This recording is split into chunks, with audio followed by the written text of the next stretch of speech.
Good morning students, class first year. आज का topic विनय। इसका पहला, मेरो मन अनंत कहाँ सुख पावे, जैसे कोई जहाज को पक्षी फिर जहाज पर आवे। कमल नयन को छाणी महात्म और देव को ध्यावे, परम गंग को छाणी प्यासो गुरुमत खूब खरावे। जय मधुकर अमृत सच्चा तो क्यों करे प्रभावे, सूरदास और काम निरंतर सीधी कौन तुम्हारे। अब इसका वैसे तो पहला प्रश्न पद्यांश की रचना, रचनाकार का नाम लिखिए। तो रचना का नाम है विनय, रचनाकार का नाम है सूरदास। अब रेखांकित अंश की व्याख्या कीजिए। वैसे तो दो ही लाइनों का आपको देना है, लेकिन हम आपको व्याख्या एक बार पूरी बता दे रहे हैं। सूरदास जी भगवान श्री कृष्ण के अन्न और वो अपने इष्ट भगवान श्री कृष्ण से वंदना करते हैं, विनय करते हैं कि हे प्रभु, मेरो मन अनंत कहाँ सुख पावे, कि मेरा मन आपको छोड़कर और कहीं भी अन्य जगह पर सुख नहीं प्राप्त कर पाता है, सुख नहीं मिलता है किसी भी देवता के पास जाए। जैसे उन जहाज को पक्षी के जहाज पर आवे, जिस प्रकार से पानी के जहाज पर बैठा हुआ पक्षी जब बीचों बीच धारा में होता है तो मौका पाकर उड़ जाता है अपने गंतव्य के लिए, लेकिन चारों तरफ घूमता रहता है, उसे जल ही जल दिखाई देता है, कहीं उसे स्थान नहीं मिलता। तो क्या करता है वो, फिर जहाज पर आवे, फिर चारों तरफ घूम करके अंततोगत्वा वो पुनः उसी जहाज पर आ जाता है। कमल नयन को छाणी महात्म और देव को ध्यावे। उसी प्रकार कमल नयन, इनके नेत्र कमल के समान है, ऐसे परमात्मा की महत्ता को छोड़कर और देव को ध्यावे, यानी अन्य किसी देवता पर मेरा ध्यान नहीं लगता, मेरा मन नहीं लगता। परम गंग को छाण प्यासो दुर्मत को खरावे। परम गंग कहते हैं दुर्मत माने होता है बुरी मत वाला, यानी मूर्ख, कूप माने कुआं। प्यासा व्यक्ति श्रेष्ठ गंगा के किनारे खड़ा है, लेकिन अपनी प्यास बुझाने के लिए कुआं खुदाने का प्रयास करता है कि कुआं खुदेगा, पानी निकलेगा तब हमारी प्यास पूरी होगी। और गंगा के पवित्र जल को नहीं पीता है तो वो व्यक्ति मूर्ख व्यक्ति होता है। जय मधुकर चाहो क्यों करे फल है। और तब कहता है कि जिसने कमल रस, जिस भंवरे ने कमल के रस का स्वाद ले लिया है, उसे करीब के कांटेदार वृक्ष के फल भला कैसे अच्छे लगेंगे। सूरदास का काम छेली को भावे।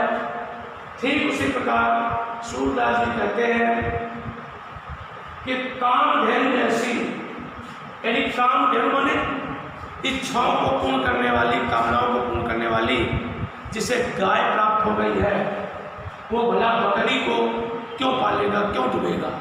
ये पूरे का भाव है। अब केवल प्रश्न ये कह रहा है कि जहां पर रेखांकित है उसका लिखिए, आप प्रश्न उत्तर दे लीजिए। ये मैंने आपको पूरा बता दिया व्याख्या। अब इसका तात्पर्य होगा, कवि कहते हैं कि जिस भंवरे ने कमल रस का पान किया है, भला उसे करीब के फल स्वादिष्ट कैसे लग सकते हैं। सूरदास जी कहते हैं कि जिसके पास संपूर्ण कामनाओं को पूर्ण करने वाली कामधेनु है, भला वो बकरी को शास्त्र के अनुसार जिसे प्रश्न कह रहा उसके अनुसार हो गया। तीसरा प्रश्न, प्रस्तुत पद में जहाज और पंछी के संदर्भ में कवि सूरदास क्या कह रहे हैं? उत्तर, कवि सूरदास कह रहे हैं कि हे भगवान, आपके बिना मेरे मन को कहीं भी सुख और चैन नहीं प्राप्त होता। जैसे जहाज पर रहने वाला पक्षी किसी अच्छे स्थान की खोज में जहाज से उड़कर चला जाता है या उड़ जाता है, किंतु जब चारों ओर जल ही जल देखता है और उसे कहीं भी आश्रय नहीं मिलता तो उसी जहाज पर उड़कर वापस आ जाता है। प्रश्न नंबर 4, सूरदास जी किसकी महिमा का गान छोड़कर अन्य देवी देवताओं की आराधना नहीं करना चाहते?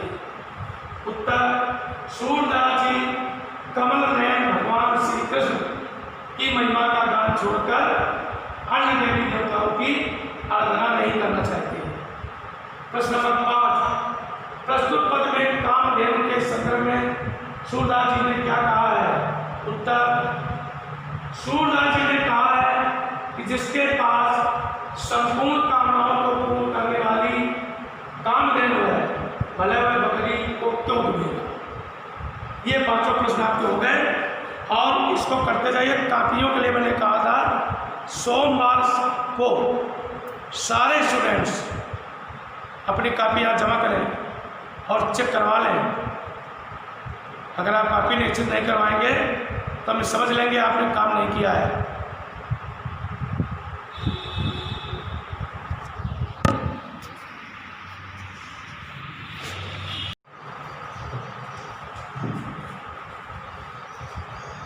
स्टूडेंट्स, क्लास फर्स्ट ईयर, आज का टॉपिक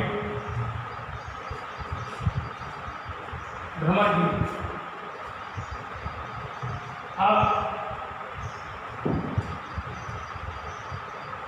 बिन गोपाल बैलन नहीं कुंजे, तब वह लता लगत कर शीतल, अब भई विषम ज्वाल की पुण्य, तथा भाग जमुना खग बोलत तथा कमल फूलन अरिगुंजे, पवन पान घनसार सजीवन, दक्षुत किरण भानु नहीं गुंजे, ये उद्धव कई माधव सो मदन मारुति की नींद हम गुंजे, सूरदास पर तुम्हारे दर्श को मग जोवर हथियां नहीं झुंझे। ये पैरा दिया है। इस पैरा में 5 प्रश्न, उन 5 प्रश्नों को इसी से हल करना है। देखिए, पहला प्रश्न है, पद्यांश की रचना एवं रचनाकार का नाम की? उत्तर, रचना का नाम भ्रमर गीत और रचनाकार का नाम सूरदास। अब प्रश्न नंबर 2, रेखांकित अंश की व्याख्या कीजिए। तो रेखांकित 2 है, उत्तर तो ही लिखा जाएगा, लेकिन हम आपको एक बार दोबारा फिर बता दे रहे हैं, समझ लीजिए। बिन गोपाल बैरण नहीं कुंजे, तब वह लता लगत शीतल, अब भई विषम ज्वाल की पुण्य। यानी गोपियाँ कहती हैं कि श्री कृष्ण के संयोग के समय जब यहाँ उपस्थित थे तो जो कुंजें हमारे लिए सुखदायक थी और जिनमें हम उनके साथ किनारे किया करती थी, वही हमारी शत्रु बन गई हैं। जब श्री कृष्ण यहाँ थे तब ये लताएं हमें अत्यंत शीतल लगती थी, परंतु अब उनके बिना ये भयंकर अग्नि ज्वालाओं के समान जलाने वाली बन गई है। प्रतापवाद यमुना कहते हैं, अब यमुना का जल व्यर्थ बह रहा है, खग बोलत पक्षी बेकार बोल रहे हैं, कमल फूलन है, कमल के फूलों पर जो भंवरे गुंजार कर रहे हैं बेकार कर रहे हैं। पवन पान घनसार सजीवन दस्युत, पवन हवा, पान पानी, घनसार कपूर, सजीवन यानी मृतक को जीवित करने वाली औषध सजीवनी बूटी, दस्युत चंद्रमा की किरणें जो बड़ी शीतल होती हैं, वो कैसी हो गई? भांग बनी, सूर्य के समान बड़ी कड़ी हो गई, कठोर हो गई है। और हवा विपरीत चल रही, पानी शीतलता नहीं, शीतल नहीं लग रहा, कपूर अपनी महक में बदलाव ले आया, सजीवनी बूटी अपना काम नहीं कर रही है। ऐसा गोपियाँ सोच रही है कि भगवान श्री कृष्ण की अनुपस्थिति में ये कुछ अच्छा नहीं लग रहा है। ये उद्धो कहो माधव मदन मानव में किन्हीं मुंजे, गोपियाँ कहते हैं उद्धो तुम जा करके भगवान श्री कृष्ण से कहना कि जब से आप चले गए हैं तो ये काम जो